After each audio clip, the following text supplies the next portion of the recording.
મિત્રો, આજે હું લઈને આવ્યો છું સત્તાધારના સંત શ્યામજી બાપુની બાળપણની વાતો સાથે શ્યામજી બાપુને કોટી કોટી વંદન, નમસ્કાર, પ્રણામ. સ્વાગત છે તમારું અમારી વાર્તાઓની દુનિયામાં.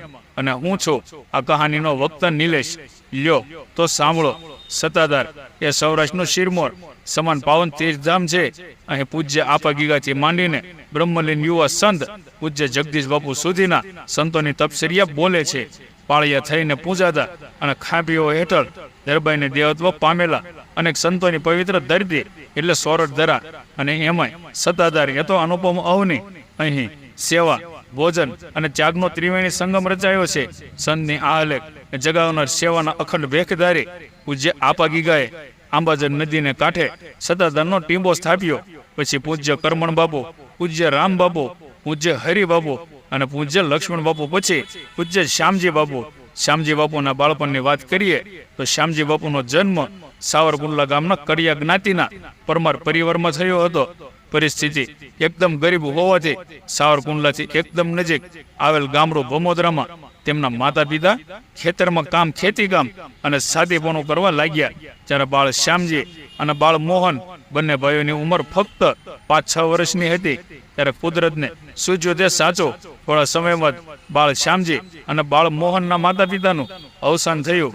એ સમયે સાવરકુંડલાના મહાન સંત પૂજ્ય કાંજી બાપુને ભમોદરાના ખેડૂત પટેલે આવી અને પૂજ્ય બાપુને વાત કરી કે બાપુ, કડિયાનાથના 2 છોકરાઓ છે, એમના મા બાપ બંને ગુજરી ગયા છે, છોકરાઓ બંને નોધારા થઈ ગયા છે. ત્યારે પૂજ્ય કાંજી બાપુએ આ વાત સાંભળતા કહ્યું, કઈ વાંધો નહીં બાપા, હું આવું છું અને બંને બાળકોને લઈ જાઉં છું. અહીં ઠાકરના આશરે મોટા થઈ જશે. પૂજ્ય સંત કાંજી બાપાએ એ સમયે પોતાની ઘોડી લઈ અને ભમોદરા ગયા ને બંને બાળકોને પોતાની સાથે ઘોડી ઉપર સાથે બેસાડીને લઈ આવ્યા. આ બંને બાળકોને પૂજ્ય કાંજી બાપુએ પોતાની જગ્યામાં સાથે રાખી ઉછેર્યા. નાનપણથી જ તેમનામાં ધર્મના સંસ્કારો રેડતા રહ્યા. એવા સાવરકુંડલામાં જ રહેતા શ્યામજી બાપુના કુટુંબી બહેન વનાઈબેને પૂજ્ય કાંજી બાપુને વાત કરી, બાપુ, હવે શ્યામજીને પરણાવવાની ઈચ્છા છે. વનાઈબેને શ્યામજીને પરણાવવાની તૈયારી કરી. શ્યામજીના લગ્ન લેવાયા. શ્યામજીના લગ્ન થયા. જાન સાંજે પરણીને ઘેર આવી. પોખવાની વિધિની તૈયારી થઈ. એવામાં બન્યો એવું, ઉમરા બહાર ઉભેલ શ્યામજીએ તો પોતે પહેરેલ વરમાળાનો ઘા કરી એક જગ્યાએ ઘરની બહાર જઈ અને બેસી ગયા. શેરીમાંથી લોકો આવ્યા. બધાએ ખૂબ સમજાવ્યા પણ ઘરની અંદર આવે જ નહીં. કોઈએ કહ્યું કે કામ કરો, પૂજ્ય કાંજી બાપુ સમજાવે તો કદાચ સમજી જાય. પૂજ્ય કાંજી બાપુ આવ્યા અને બાપુએ શ્યામજીની સામું નજર કરી અને જોઈ લીધું કે આનો રસ્તો કંઈક જુદો જ છે. પૂજ્ય કાંજી બાપુએ બધાને કહ્યું, ભાઈઓ, તે સમજશે નહીં, આનો માર્ગ જુદો જ છે. ધીમે સંજ્યા ટાઈમ થયો.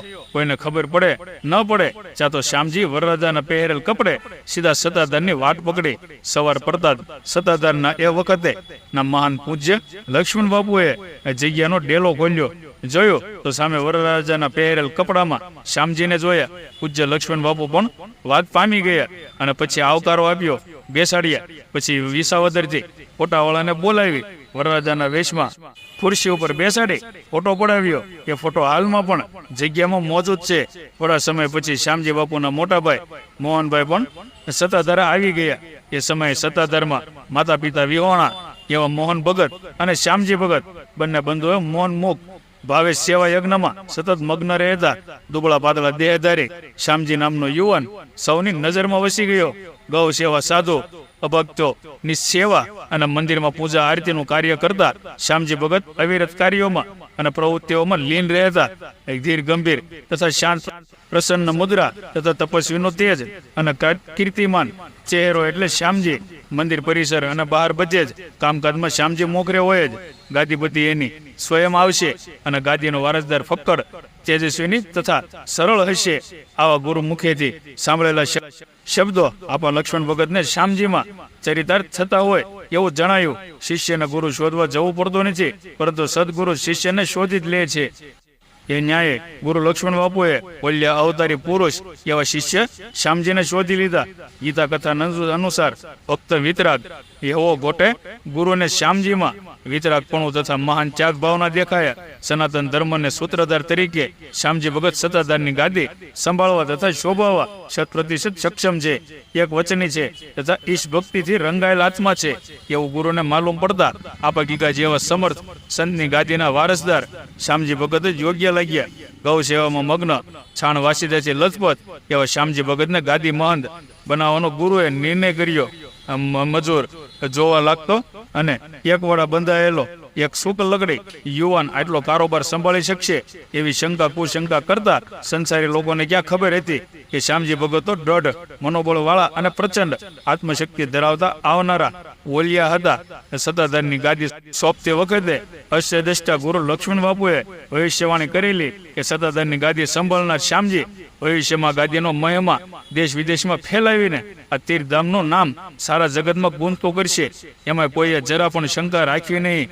ગુરુના શબ્દો અક્ષરક્ષ સત્ય પુરવાર થયા ત્યારે થોડો સમય બાદ ગુરુ લક્ષ્મણ બાપુએ સંસારમાંથી વિદાય લીધી. સત્તાધારની જગ્યામાં પોતાના શક્તિ અને કોવેત દ્વારા પંચ પ્રાણ પૂરી દીધા અને અયાચક વૃત્તિ એવા આ સંત ઓલિયાએ હંમેશા દરેકને કંઈક ને કંઈક આપ્યું જ છે. મિત્રો, કેવી લાગી તમને માહિતી કમેન્ટ કરીને જણાવજો. જય શ્રી કૃષ્ણ, સીતારામ, જય માતાજી.